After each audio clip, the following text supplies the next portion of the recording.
الحمد لله رب العالمين وبه نستعين على أمور الدنيا والدين.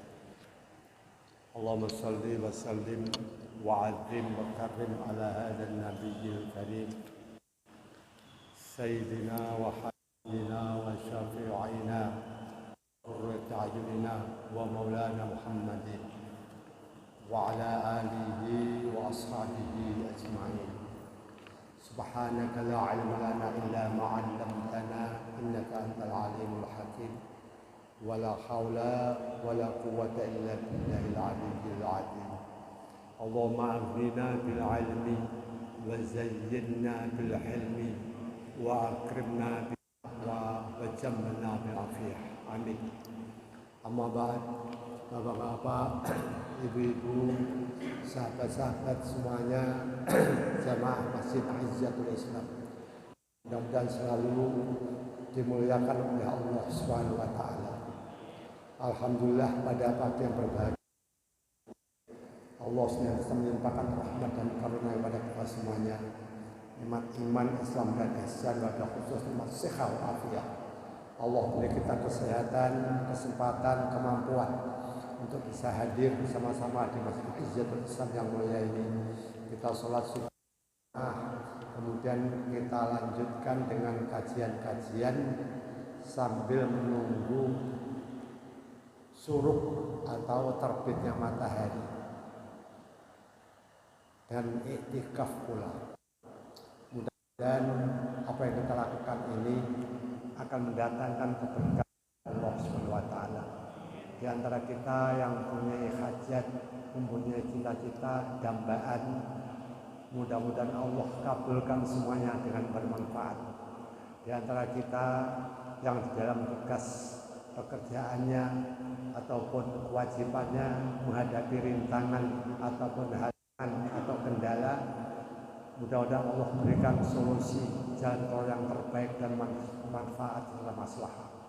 Di antara kita yang sakit, mudah-mudahan Allah sembuhkan, dan mudah-mudahan semuanya terus menjadi sehat walafiat, istiqomah dan beribadah kepada Allah dengan penuh keikhlasan sampai nanti mudah-mudahan semuanya menjadi orang-orang yang husnul khotimah. Amin amin ya rabbal alamin. Kajian kita pada pagi hari ini yaitu meningkat kepada pembahasan kedua, yakni tentang mengqadai atau nyauri sholat-sholat atau puasa-puasa yang tidak dikerjakan pada waktunya. Yang dimaksud qadha, ya. Jadi kalau ada qadha itu ada ada. Jadi sholat itu ada adaan, ada qadhaan. Kalau al-ada itu melakukan kewajiban pada waktunya. Jadi kalau kita sholat subuh pada waktunya itu namanya kita ada. Tapi kalau sudah lewat waktu belum melaksanakan sholat subuh, kemudian entah karena tertidur, ya, atau karena lupa, atau karena ya sesuatu yang udzur apa yang mendesak, sehingga lewat waktu, maka nanti dia wajib melakukan yang namanya qadha karena melakukan kewajiban di luar waktu. Jadi ada adaan, ada qadhaan. Nah, di sini masalah ada ini ada sedikit perbedaan, ya, melakukan pada waktunya. Kalau menurut Abu Hanifah, ya, itu kalau kita melakukan sholat kok masih takbiratul ihram itu masih di dalam waktu, meskipun setelah takbiratul ihram itu kemudian maunya nih sholat duhur sampai akhir belum melaksanakan, sampai hampir asar baru melaksanakan. Pas Allahu Akbar takbiratul ihram, Allahu Akbar, adzan asar. Ini menurut Abu Hanifah masih termasuk ada. Yang penting takbiratul ihram masih pada waktu yang pertama tadi. Ini menurut Abu Hanifah. Kalau menurut Syafi'i dan Hambali,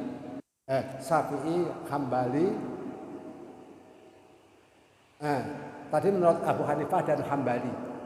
Jadi asal menunggu takbiratul ihram maka dia termasuk ada. Tapi kalau menurut Syafi'i dan Maliki berbeda. Dia termasuk ada kalau dapat 1 rakaat. Jadi salah salat zuhur di akhir dia dapat 1 rakaat baru asar. Maka salat saya itu namanya salat ada. Jadi agak sedikit ini, bedanya cuma 2. Abu Hanifah dan Hambali itu yang penting takbiratul ihram sudah masih di waktu yang pertama ada. Kalau Imam Syafi'i dan Imam Maliki yang penting adalah 1 rakaat. Kalau tidak 1 rakaat maka ini termasuk qadha. Jadi agak lebih ini dikit. Kalau Hanafi takbiratul ihram masuk sudah ada. Begitu. Ini masalah ada dan qadha. Jadi qadha itu melakukan kewajiban setelah lewat waktu. Atau melakukan sholat setelah waktunya lewat. Secara akal dan secara agama, seorang muslim itu harus melaksanakan sholat pada waktunya. Ini, menurut akal dan menurut agama memang muslim harus melaksanakan kewajibannya pada waktunya dan berdosa kalau mengakhirkannya sampai lewat waktu tanpa ada udzur. Maksudnya tak ada alasan yang syar'i. Sebagaimana yang dulu pernah diterangkan keutamaan sholat fi awal waktu itu. Allah berfirman dalam surat An-Nisa 103, A'udzubillahi minasyaitonir rajim, bismillahirrahmanirrahim. Faidan ma'nantum faqimus shalah inna sholata kanat al mu'minina kitaban mawquta. Ini. Kalau kamu sudah aman, maka faqimus, segeralah lakukan sholat. Inna sholata, sesungguhnya sholat itu al mu'minina, atas orang mukmin, kitaban mawquta, kewajiban yang ditentukan waktunya.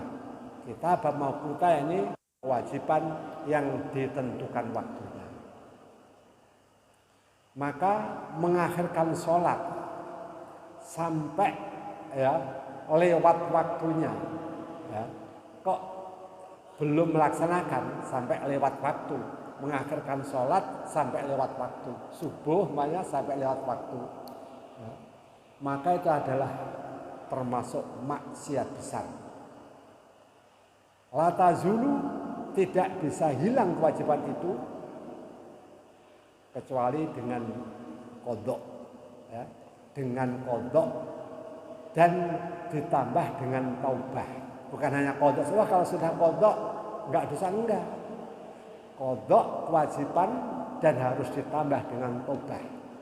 Taubat, jangan mengulangi lagi. Taubat yang beneran, taubatan nasuha itu taubat yang beneran.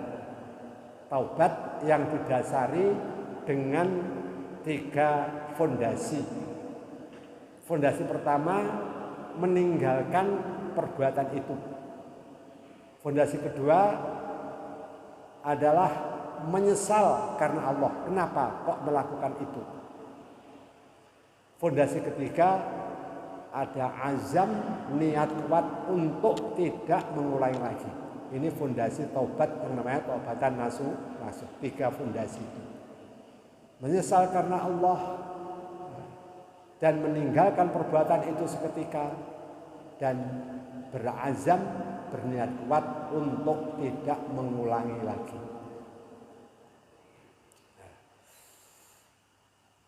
Kemudian barang siapa yang mengakhirkan sholat lewat waktu sampai keluar waktu liudrin masruh, karena suatu alasan yang masruh, maksudnya alasan yang menurut syariat, fala itsma alaihi, maka tidak dosa.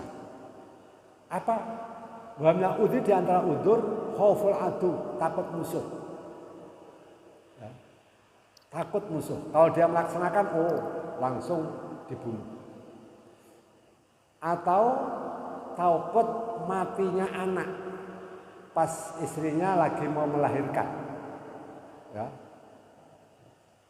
Kalau dulu belum ada bidan, kalau sebelum masih ya kadang-kadang ya lahir sendiri, ya nggak ada bidan, nggak ada dukun bayi, ya. Pas istrinya mau melahirkan, kalau dia tinggal, ini bahaya ini, ya. Anak bisa mati, siapa yang menolong bahaya itu? Ya, ditinggal, siapa yang menolong? Atau juga takut ibunya yang mati. Sebab ketika sudah, maaf ya, ketika sudah keluar, jadi bayi itu keluar bukan kakinya dulu, kepalanya dulu. Nah, ini kalau nggak ada yang menolong, ya ditinggal, dia ngeden sendiri mungkin nggak kuat. Ini harus ada tolong, ada seperti ditarik atau dengan alat. Nah kalau ditinggal sholat, khawatir mati. Ini namanya udur syar'i. Rasulullah SAW pernah mengakhirkan sholat pada perang Khandaq. Perang Khandaq itu perang parit. Jadi Madinah itu diserang dengan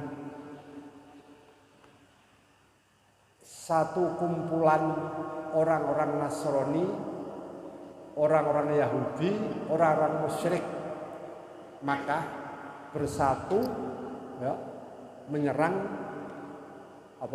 Madinah. Jumlahnya ya kalau nggak salah sekitar 3.000 datang menyerang Madinah. Kemudian berusia Rasulullah, apakah ini perang ini, apakah boleh kita membuat pikiran kita, pendapat kita, apa harus ini adalah tauqif dari Allah saja? Oh boleh, silahkan. Mungkin saya berpendapat, ya Rasulullah kalau gitu sebaiknya kita buat Khandaq untuk mempertahankan serangan mereka yang jumlahnya berlipat. Nah, Madinah itu Pak, kalau dilihat dari atas itu dikelilingi oleh gunung berbentuk setengah lingkaran, begitu. Nah, ini gunung semua ini, bukit-bukit. Jadi nggak mungkin musuh kok datang dari lewat gunung, nggak mungkin. Pasti arah depan. Ya, maka di arah depan ini dibangun Khandaq, parit yang dalamnya 3 meter, luasnya lebarnya 4 meter. Dari Harosatiyah sampai desa namanya Harohwerbiyah, sekitar 3 kilo lebih.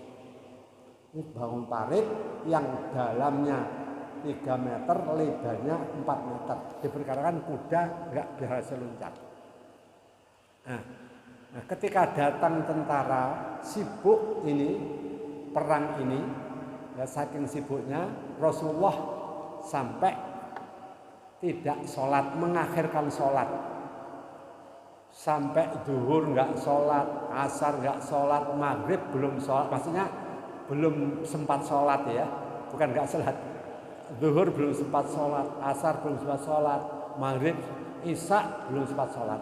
Akhirnya ketika sudah aman, ya sudah berhasil, ya sudah tidak khawatir serangan musuh, kemudian Rasulullah ya sekira malam, kemudian Rasulullah panggil Bilal adzan, kemudian adzan, terus qomat, terus sholat. Qomat lagi sholat asar. Jadi malam itu. Jadi qadha zuhur, qadha asar, kemudian qomat lagi sholat maghrib. Kemudian qomat lagi, selesai maksudnya sholat isya. 4 itu. Zuhur, asar, maghrib, isya. Jadi qadha bareng malam itu ini udzur. Karena apa? Sedang sibuk atau khauful adwi. Bukan takut maksudnya dalam suasana peperangan, menjaga diri. Sebab kalau ditinggal nanti bisa-bisa musuh masuk dan ini akan membahayakan. Ya. Nah, jadi kalau udzur nggak jadi apa-apa. Ini kalau nggak udzur ini yang bahaya. Waman sahulat bimatu bi'ayi taklif. Barang siapa yang mempunyai tanggungan kewajiban, maka dia tidak lepas bebas dari kewajiban itu kecuali dengan melakukannya. Baik melakukan secara ada atau qadha, secara pada waktunya atau di luar waktu. Rasulullah mengatakan fadainullahi haqqu ayyuqdu. Maka hutang kepada Allah lebih hak untuk disauri, diqadai. Karena kita punya kewajiban kok belum dilakukan pada waktunya. Pada itu adalah kewajiban dari Allah, makin kayak hutang dari Allah lebih hak untuk segera disauri, diqadai. Maka barang siapa yang punya kewajiban sholat kemudian lewat waktu, ya, maka wajib mengqadanya. Kalau dia meninggalkan dosa, ya, kalau dia meninggalkan tadi dengan sengaja jelas dosa, dan qadha itu adalah wajib, maka harus qadha. Ini sepakat ulama. Rasulullah bersabda, "Idza raqada ahadukum 'anis shalah aw ghafala 'anha falyusalliha idza dzakaraha." Kalau di antara kamu tidur, ya, kemudian sampai lewat waktu atau lupa belum melaksanakan sholat pada waktu, kemudian baru ingat dan ingat itu sudah lewat waktu, falyusalliha, segera sholat. Idza dzakara, kalau ketika ingat langsung sholat. Jadi gitu. Jadi ingat, dalam hadis lain riwayat Bukhari, man nasya sholatan falyusalliha idza dzakaraha la kafarata laha illa dzalik. Barang siapa yang lupa sholat, maka supaya sholat, ya, ketika dia ingat, meskipun sudah lewat waktu, tidak ada kafaroh, tidak ada denda, tidak ada hukuman kecuali itu. Segera melakukan itu.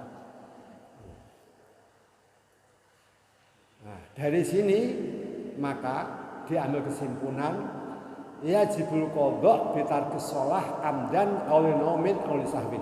Wajib qadha kalau dia meninggalkan sholat sampai lewat waktu, baik sengaja atau karena udzur, tidur, lupa, atau karena ada musuh dan lain sebagainya, atau karena khawatir kematian siapa, ya, istri yang sedang melahirkan. Nah, tetap qadha, baik sengaja atau tidak, baik al-udzur syar'i atau tidak, wajib qadha, kesepakatan ulama. Nah, cuma kalau mengakhirkannya itu karena udzur syar'i, maka tidak berdosa. Wajib qadha dan tidak berdosa. Tapi kalau mengakhirkannya tanpa udzur, wajib qadha dan tetap berdosa. Bukan kalau qadha enggak. Ketika qadha masih dosa karena dia mengakhirkan itu. Tapi kewajiban qadha, ya mudah-mudahan dan qadhanya itu mengurangi dosanya. Gitu. Dalam hadis Abi Qatadah, ya, qala zakarun nabi naumahum anis shalah.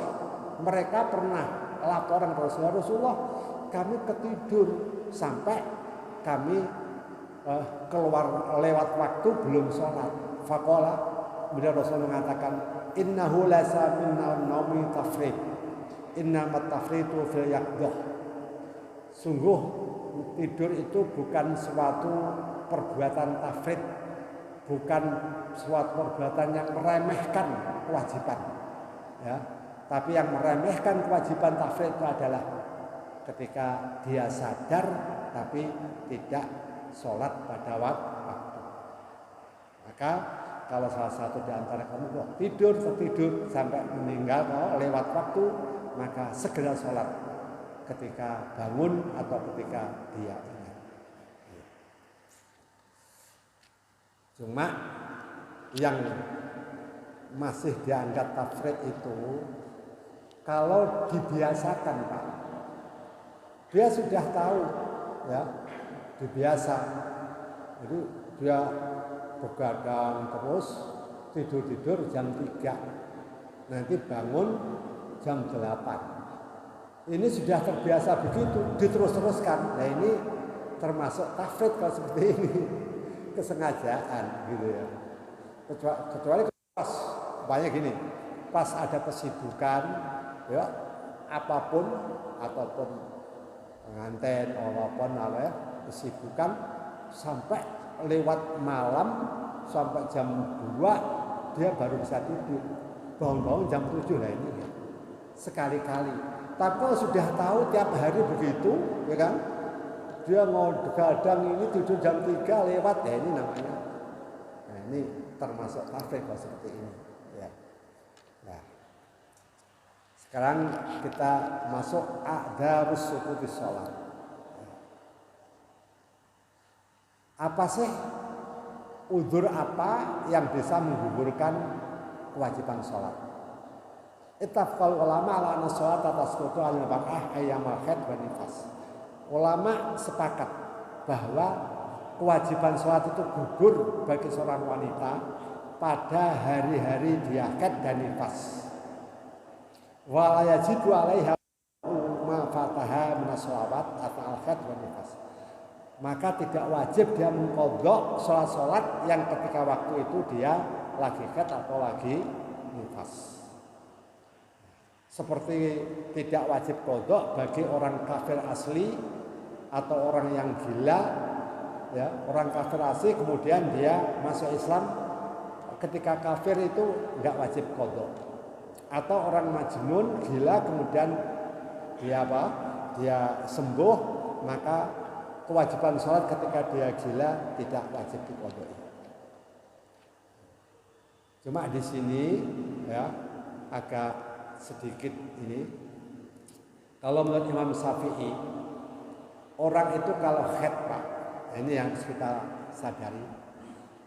Kalau haid, istrinya haid atau nifas, ketika dia suci itu kok sucinya itu pas waktu asar.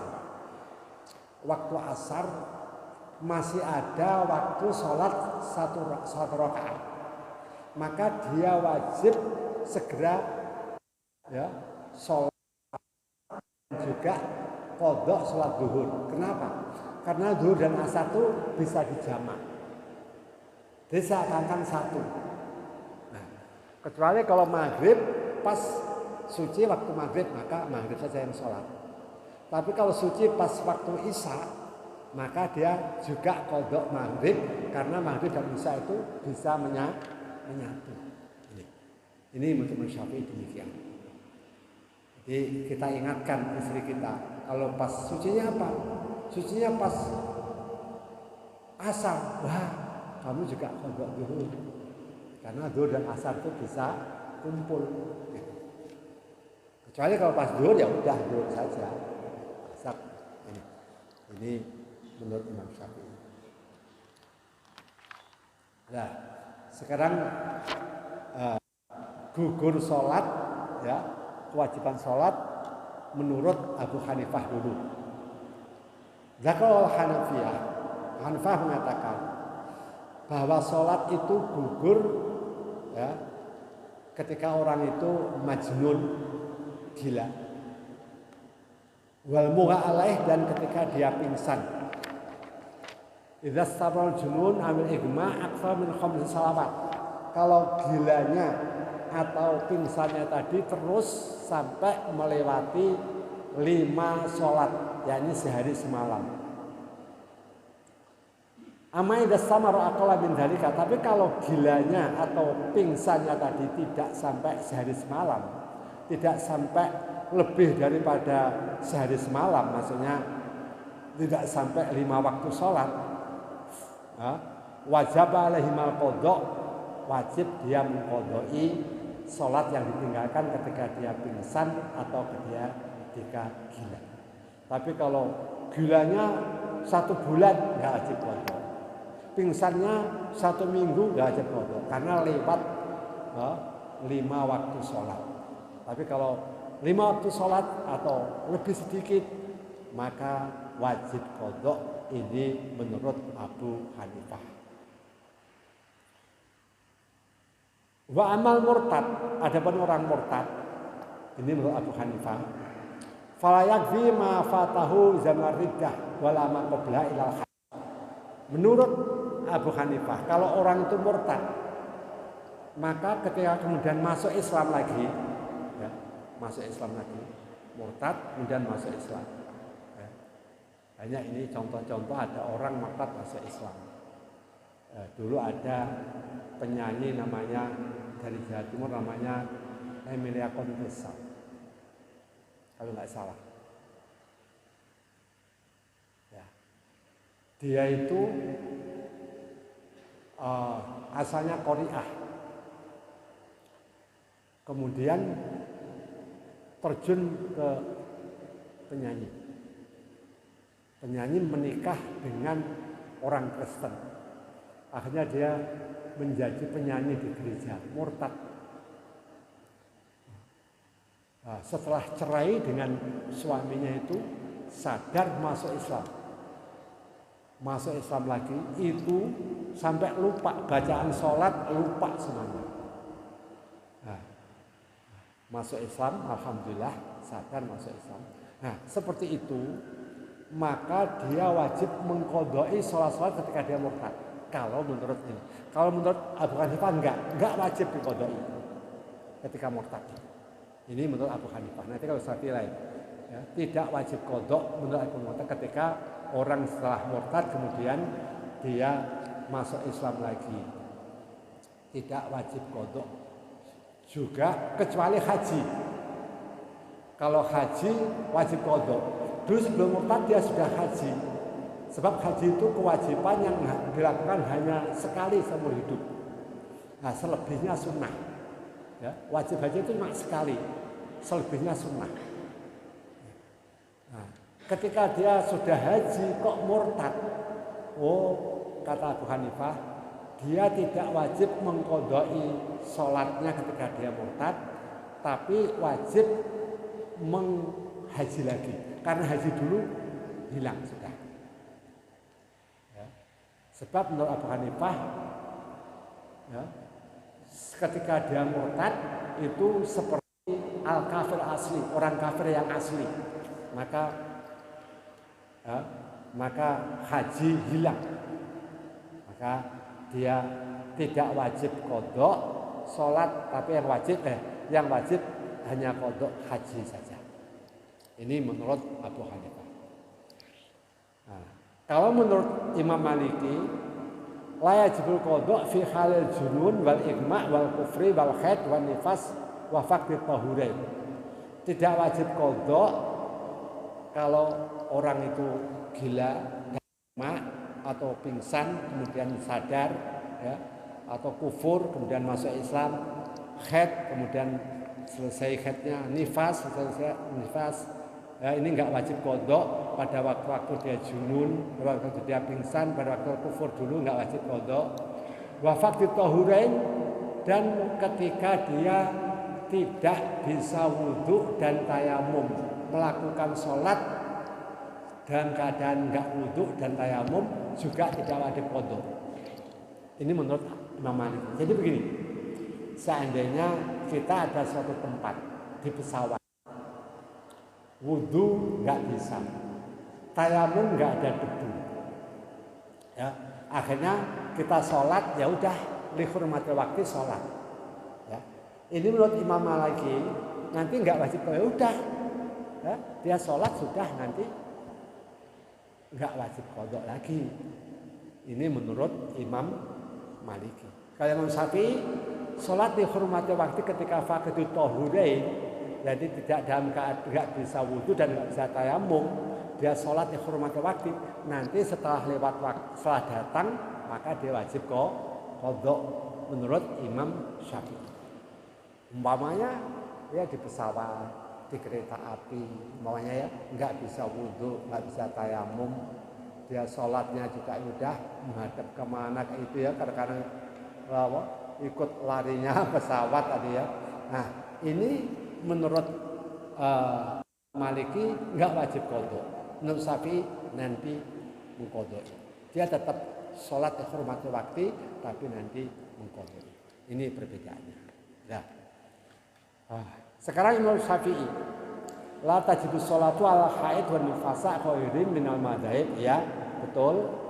Ya, tidak wajib sholat bagi orang yang haid dan nifas seperti yang lain-lain semuanya. Amal kafir asli, adapun orang yang kafir asli idza aslama, kalau dia masuk Islam, fala yukhatabu bi qadai salat, maka dia tidak diperintahkan untuk mengqadai salat. Ya. Apa dasarnya? Allah berfirman dalam surat Al-Anfal 38, qul lil ladzina kafaru iyantahu yaghfir lahum ma qad salaf.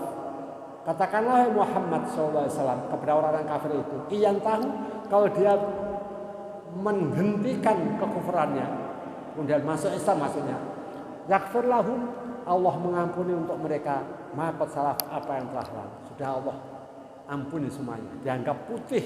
Ada orang kafir asli ya, kafir masuk Islam kayak Khalid bin Walid, Umar bin Khattab, ya semuanya seperti Utsman bin Affan, asalnya kafir, ya. Kemudian masuk ya, Ikrimah bin Abi Jahal, umpamanya masuk Islam, maka dosa ketika kafir itu hilang semuanya, maka putih kayak dia diawali catatan amal dari ketika dia masuk Islam, maka tidak wajib qadha.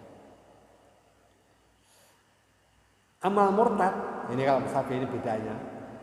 Adapun orang yang murtad, ya, asal Muslim, terus kemudian murtad, kemudian masuk Islam, ya, Allah berikan sadaran masuk Islam, alhamdulillah, ya.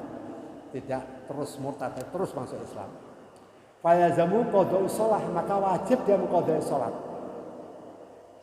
Wajib dia qadha salat. Ini menurut Imam Syafi'i. Berbeda kalau Abu Hanifah tidak. Kalau Imam Syafi'i wajib mengqadha'i salatnya selama dia murtad. Bagaimana caranya? Terserah apakah tiap subuh, habis subuh salat qadha, terus sampai setahun. Kalau murtadnya setahun, dalam waktu setahun habis tiap terus 2 kali, zuhur qadha, asar, salat asar qadha, ketika maghrib qadha, ya, isya, saat isya dulu terus qadha. Terus begitu. Kalau dia dulu murtadnya setahun, selama setahun maka tersaudi semuanya.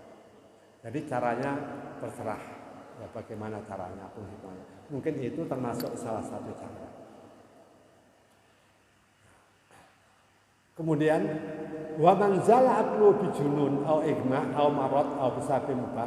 Barang siapa yang hilang akalnya sebab gila atau pingsan atau sakit atau sebab-sebab yang mubah, kayak umpamanya mau dioperasi, dibius, ya, sehingga nggak sadar. Fala tajibu alaihi shalah wala qadha alaihi, maka dia tidak kewajiban sholat dan tidak qadha.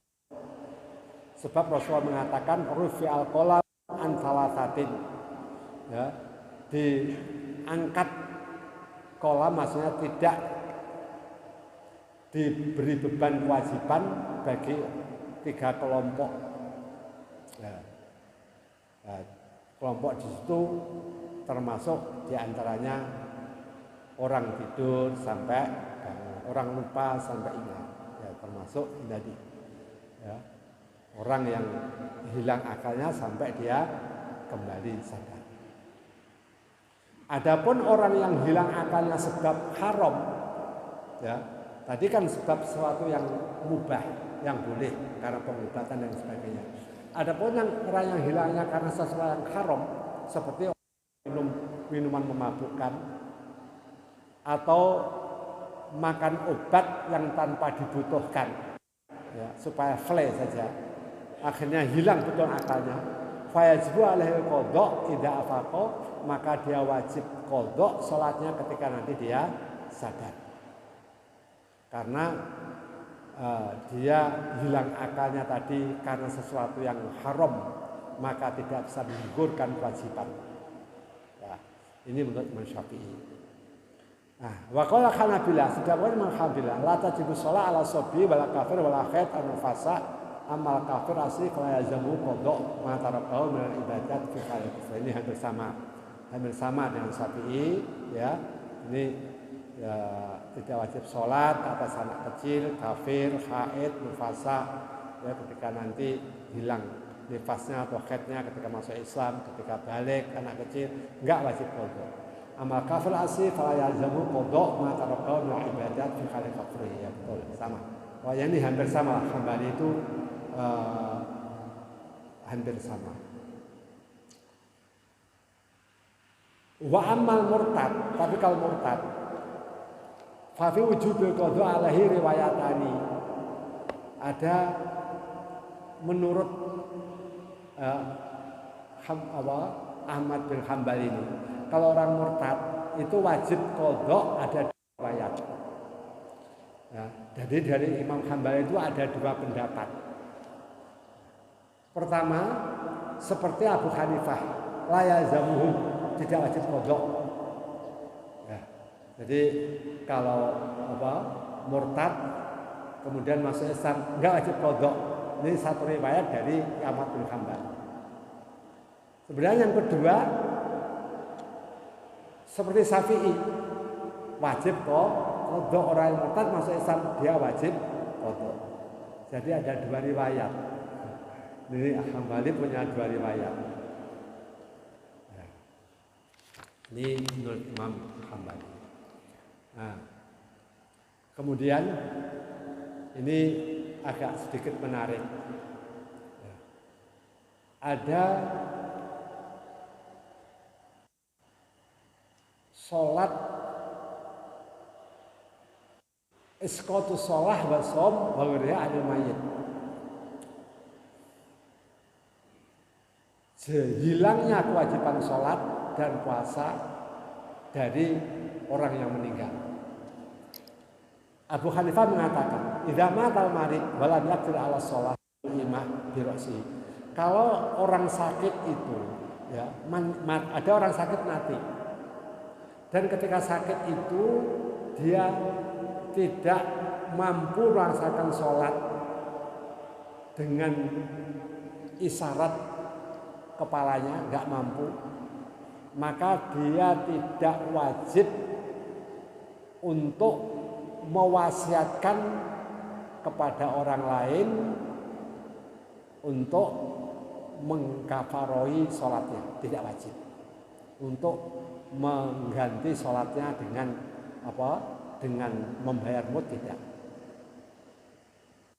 Wakadal musafir dan marid, berikan orang bepergian, orang sakit.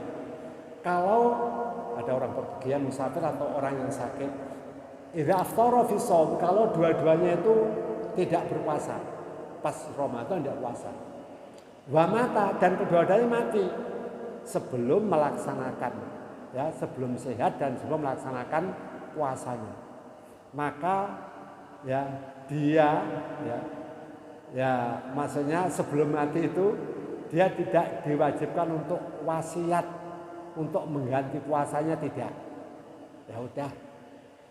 Maksudnya, tapi kalau seandainya dia wasiat sunnah, maunya orang yang bepergian atau orang yang sakit, wasiat, ini sunnah.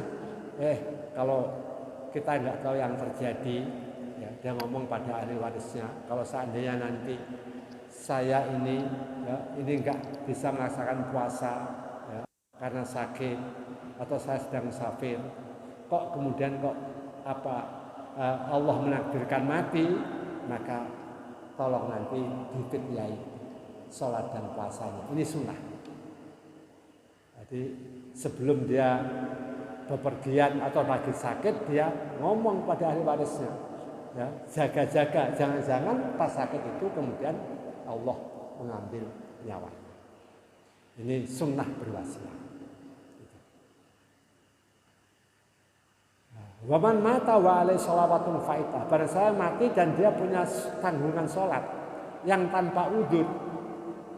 Ada orang mati, dia tanggungan sholat, entah berapa waktu nggak disebutkan, tanpa udzur dia meninggalkan sholat itu, ya. Padahal dia misalnya mampu untuk sholat, mungkin dengan isyarat, dengan apa, maka dia ini kewajiban wasiat. Jadi kalau ada orang sakit, ya, dia tidak melakukan sholat padahal dia mampu, ya, ini dia kewajiban wasiat kepada ahli waris untuk membayar kafaroh. Ya, begitu. Ini menurut Abu Hanifah. Demikian pula, ya, puasa juga begitu, wajib memberikan wasiat. Ini Hanafi itu berjaga-jaga sampai akhir. Jadi kalau sakit kamu, ya, kamu kok kemudian lalai gitu ya, enggak masih bisa sholat dengan isyarat, kamu enggak sholat, wasiat supaya nanti dibayar kafarahnya. Ini yang lucu, ya. Ini sering masih kita lihat. Dia nanti ahli waris ini membayar denda kafarah bagi orang tuanya atau siapa tanggungannya tadi, ya, membayar kafarah denda fidyah, ya, puasanya atau fidyah sholatnya tadi diambil dari sepertiga hartanya orang yang meninggal tadi. Nah, kalau ahli waris ini orang meninggal nggak punya harta sama sekali, dan ahli warisnya ini juga miskin, bagaimana? Nah, ini menurut Abu Hanifah, ya udah, supaya ahli warisnya tadi umpamanya sholatnya 5 waktu, ya, dia tinggalkan, maka supaya dia pinjam, ya, sebab beras itu menurut Abu Hanifah 1 mud nisfu sok, kewajiban dendanya kafarahnya tiap sholat atau tiap puasa itu setengah sok. Setengah sok itu sekitar mungkin sekitar 1,5 kilo, 1,5 kilo satu sok ini. Ya udah, dia pinjam, ya, ini sampai di atas di sini, dia pinjam, kemudian wayahul fakir, kemudian dia sepakat dikasihkan pada orang fakir. Nih, kami kasih, ini fidyahnya, saya pinjam dulu, ini pinjaman, ya, diberikan orang fakir sebagai denda atau kafaroh daripada ayahnya yang meninggal belum melakukan sholat. 1 sok, padahal 5 waktu, setengah sok, padahal 5 waktu, berarti kalau 5 waktu itu harus 2,5 sok, baru ada setengah sok, ya, kasihkan yang fakir, terus fakir kembalikan lagi, diterima, diberikan yang fakir lagi, kembalikan lagi, sampai 5 kali, maka impas. Ini khilaf. Seperti yang terjadi di masyarakat kita, Pak, di Tambun. Di Tambun itu kalau ada orang meninggal, kemudian dia memperkirakan dia meninggalkan puasa itu sekian, ya, atau sholat sekian, ya, maka kalau dihitung fidyahnya mungkin 1 kintal, padahal dia nggak punya beras 1 kintal, maka dia cuma 50 kilo, banyak punya 50 kilo, ya udah 50 kilo diserahkan pada orang fakir, kemudian orang fakir kembalikan lagi, terus diserahkan lagi, berarti 50 kali 2 100, 1 kintal. Begitu, itu khilaf. Ya khilaf. Di antara pendapat tidak benar tapi ada yang membolehkan, termasuk Abu Hanifah. Ini kenyataan berlaku di masyarakat kita. Ya, ini sudah cukup ini. Kemudian sedikit lagi, ya, sudah terbit, ya. A'dzarut ta'khir sholat. Jadi sekarang, ya, bagaimana cara mengqadai sholat yang lewat. Ya. Ini ada 2 pendapat. Ini yang agak berbeda, ya, ini supaya kita sadari. Menurut Abu Hanifah, qadha, dan dengan juga menurut Maliki ini hampir sama, ya, dua-duanya ini. Sholat yang lewat itu diqadai menurut keadaan sholat pada waktu itu. Ketika dia tidak sholat itu pas waktu dia musafir. Pada orang musafir itu bisa qashar, dia nggak sholat. Nah, terus nanti ketika dia di hadar, ketika dia ada di rumah, dia boleh mengqadai sholat itu dengan qashar. Jadi karena tanggungannya dulu waktu musafir, maka dia bisa qadha qashar meskipun dia tidak musafir. Ini menurut Abu Hanifah dan menurut Imam Maliki. Jadi bisa sholat itu diqadai sesuai dengan waktu ketika ditinggalkan. Tapi ketika dia meninggalkan itu pas hadar di rumah, nah, dia pas musafir mau qadha, maka dia tetap itmam, nggak bisa qashar karena dia mengqadai sholat yang ditinggalkan ketika dia tidak bepergian. Jadi sesuai ketika sholat itu ditinggalkan. Jadi sholatnya qadhanya musafir bisa dibuat qashar meskipun ngodoknya itu ketika dia di rumah. Ini menurut Abu Hanifah dan Imam Maliki. Tapi menurut Syafi'i dan Hambali tidak. Kalau menurut Hafiz dan Hambali ini dilihat waktu qadhanya. Qadhanya kapan? Nah, kalau dia musafir, ya, dia musafir, kemudian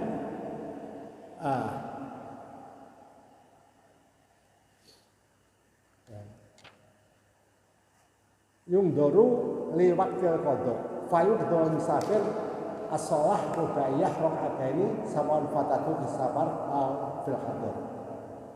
Maka orang musafir itu dia mengqadai salat 4 rakaat itu, ya, rakaatain 2 rakaat sawan fatatu bisafar fil hadar. Jadi kok dia musafir mau qadha, ya, dilihat waktunya. Yang ditinggalkan dulu sholat zuhur pas dia di rumah. Nanti aja saya ketika musafir baru qadha.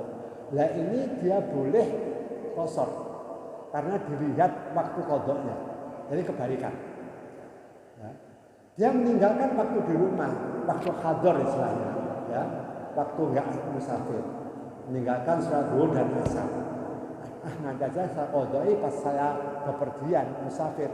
Maka dia boleh mengqashar sholat qadhanya itu 2. Nah, ini bedanya. Jadi kalau Syafi'i itu lihat waktu qadhanya, tapi kalau Imam Hanafi dan Imam Maliki dilihat dulunya. dulunya bagaimana? Kalau dulu meninggalkannya dia pas musafir, ya, maka ketika dia sudah di rumah baru qadha, ya boleh qasar. Karena waktu itu dia boleh qasar. Gitu.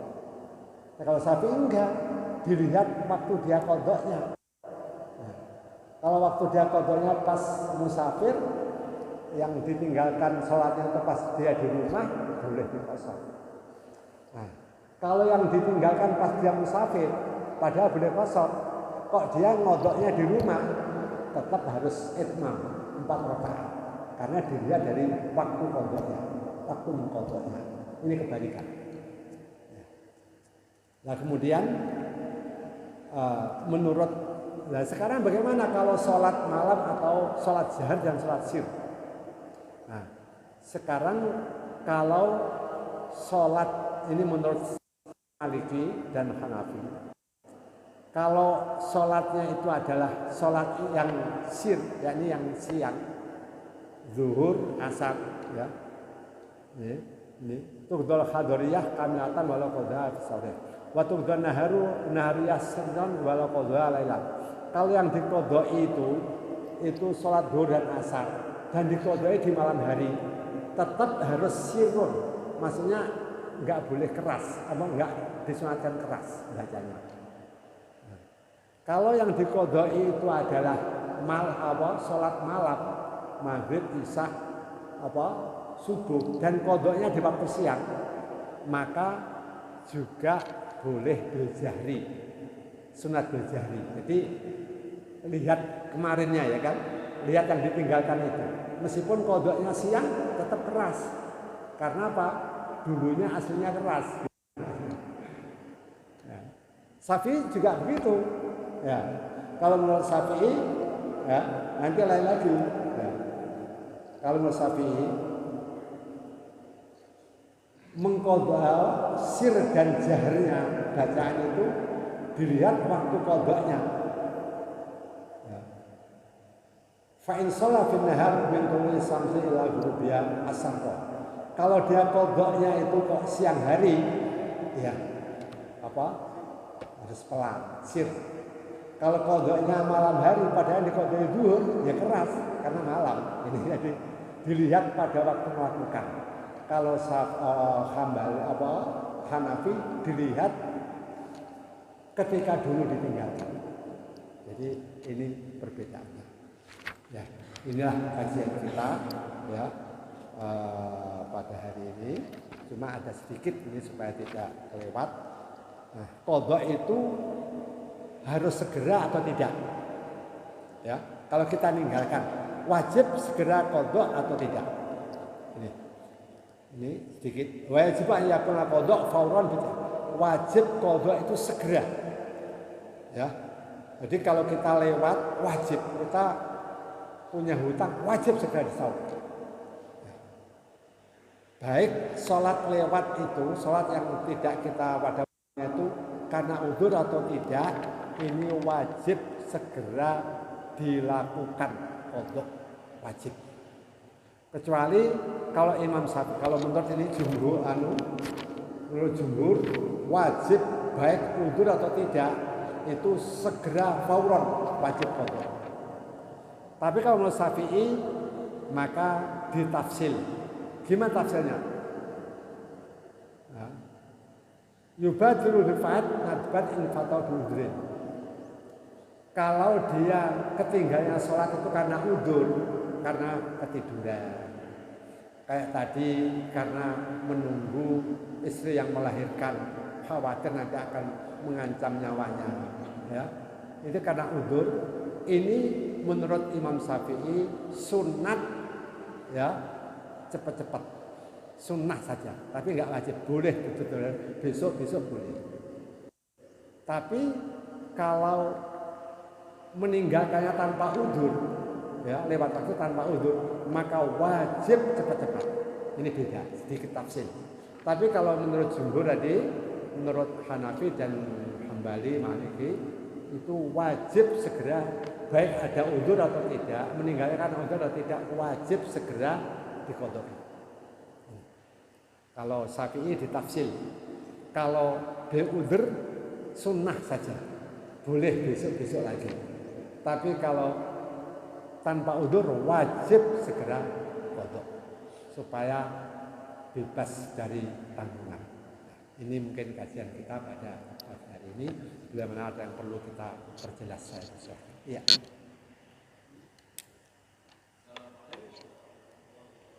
Waalaikumsalam.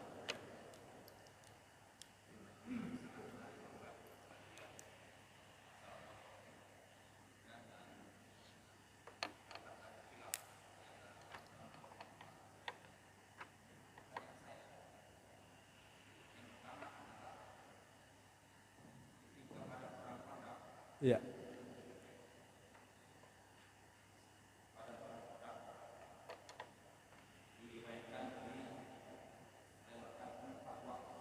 Iya. Iya.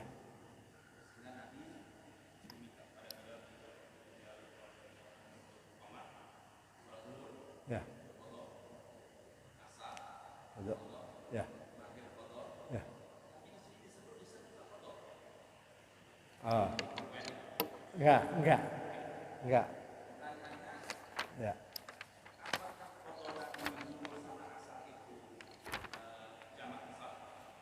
Ah.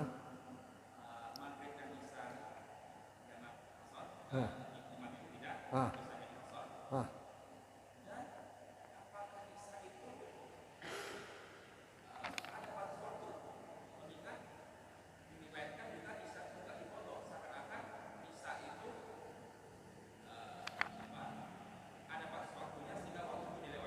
Iya.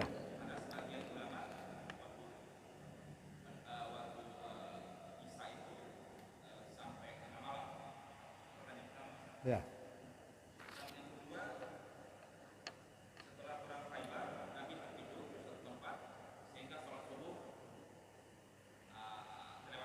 Ya.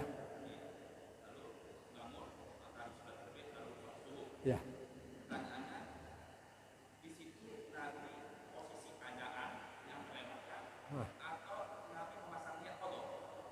Ya.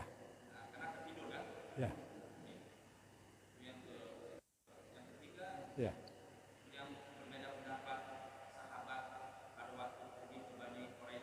Ya. Ah. Masa saat asar. Ya. Ya. Ya.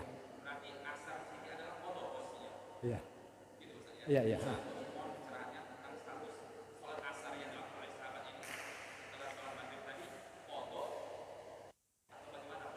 Ya. Ya. Ya, terima kasih. Jadi yang pertama tadi, ini enggak disebutkan qadha. Jadi setelah tengah malam dirasa sudah aman, ya. Kemudian Rasul adzan Bilal, kemudian qomat sholat zuhur, qomat lagi sholat asar, qomat lagi sholat maghrib, nah, terus qomat lagi sholat isya. Jadi isya enggak qadha kali ini gitu ya. Tetap pada waktunya, cuma ditartibkan dulu. Iya. Nah, sebab dia pada waktunya. Sebab waktu isya itu ya sampai masuk subuh, sampai awal masuk fajar. Ya. Kemudian ini ada sedikit berbeda memang di dalamnya. Ketika suatu saat Rasulullah ketiduran ya, sama-sama karena mungkin ya kecapean perang ya, itu bangun-bangun sudah lewat. Kemudian Rasulullah nyuruh adzan, kemudian sholat qobliyah dulu, baru kemudian sholat subuh. Di sini ada apa qadha? Ini memang ada yang berpendapat pokoknya di luar waktu dia qadha, meskipun ada udzur, namanya di luar waktu. Ada yang mengatakan dia tetap ada, memang waktunya orang tidur itu ya waktu itu, maka bagi dia khusus itu ada yang begitu pendapatnya. Ya, itu hanya sekedar, tapi semuanya adalah. Ya. Terus yang asar tadi, memang itu semuanya diberikan oleh Rasulullah SAW. Ketika nanti sholat asar di Bani Quraidah, ternyata setelah belum sampai sana udah maghrib, ya. Ketika di perjalanan ini sudah hampir maghrib, ini bagaimana? Sebagian sholat asar tetap pada waktunya, sebagian enggak, kata Rasulullah asalnya di Quraidah, maka sampai Quraidah baru sholat asar yang sudah lewat tadi. Nah itu boleh dikatakan juga uzur juga itu, karena perangan itu kan.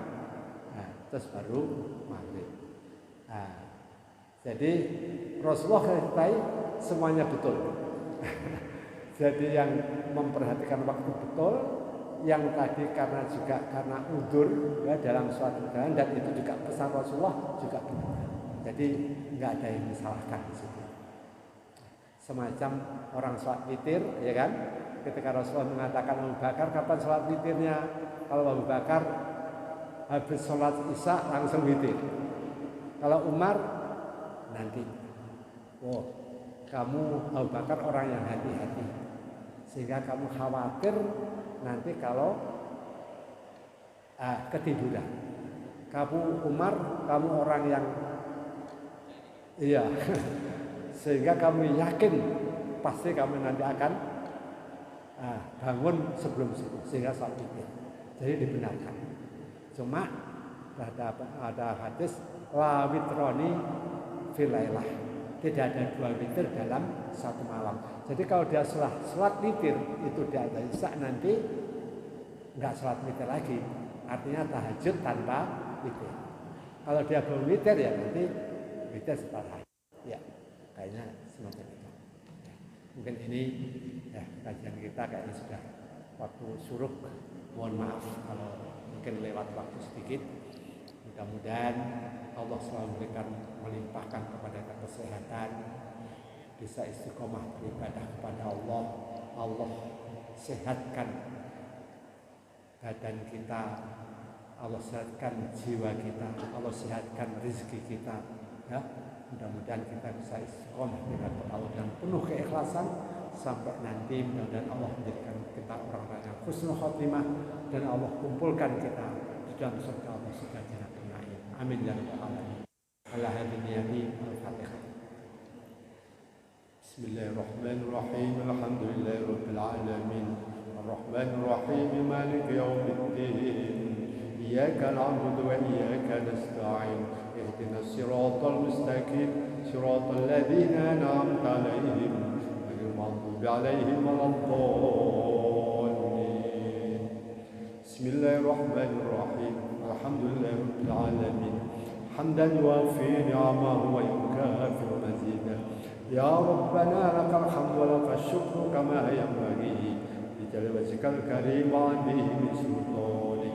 اللهم صل على سيدنا محمد وعلى آل سيدنا محمد وسلم رضي الله تعالى عن كل صحابة رسول الله أجمعين والحمد لله رب العالمين. اللهم لك الحمد شكرا ولك المن فضلا وأنت ربنا حق وأهلا وعبدك رقا وأنت لم تجعل ذلك أهلا. الله يا ميسر كل عسير ويا جبر كل كثير ويا مؤمن كل ما خيف ويا مقوي كل ضعيف يسر علينا كل عسير فتيسير عسير عليك يسير. اللهم يا محتاج البيان والتفسير حاجاتنا لك كثير يا الله وأنت علم بها بصير. اللهم يا من كان قبل أن يكون شيء وهو المقابل لكل شيء ويا من يكون بعد ما لا يكون شيء وأحاط له كل شيء. حسن مقاصدنا يا الله مقاصد الدنيا والآخرة يا لك رضا ولنا صلاح. ربنا اغفر لنا ولوالدينا وارحمهم كما ربونا صغارا.